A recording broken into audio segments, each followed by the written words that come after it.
Nagtatalo ang mga mambabata sa planong pag-livestream sa BICAM hearing ng 2026 budget.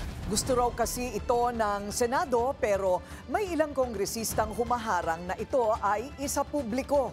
Yan ang agenda report ni Hannah T.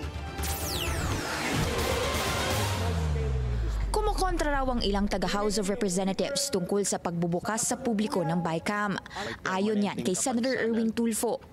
Nakatakda kasi sanang i-livestream ang Bicameral Conference Committee kung saan magpupulong ang mga kongresista at senador tungkol sa kanilang budget versions para sa 2026.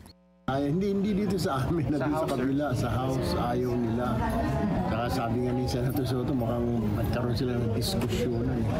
Kasi sabi, ba't pinakaialaman? Parang gano'n.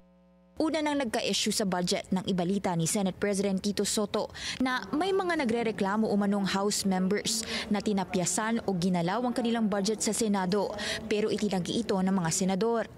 Tinawag pa ito ni Soto na black propaganda laban sa higher chamber.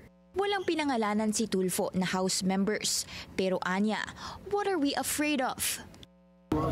Wala naman tayong tinatago. Bakit ayaw? Ba't hindi kailangan? At saka number 2, that's budget of everybody. Pera po natin lahat yan. Di naman pera na senador yan, congressman. Kaya kung ako tatanungin, why not? Hindi daw pwedeng puro press release lang pagdating sa Open BICAM, pero hindi naman pala ito itutuloy.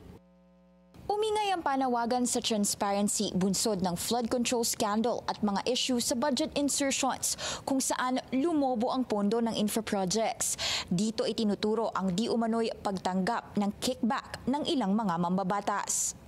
Para kay Tulfo, nabugbog na raw ang mga tao sa issue sa korupsyon at tama lang napakinggan ang taong bayan.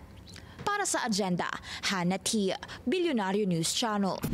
Manatiling nakatutok sa Bilyonaryo News Channel. Sumubaybay sa aming social media accounts at mag-subscribe sa aming YouTube channel para sa mga bago at eksklusibong balita.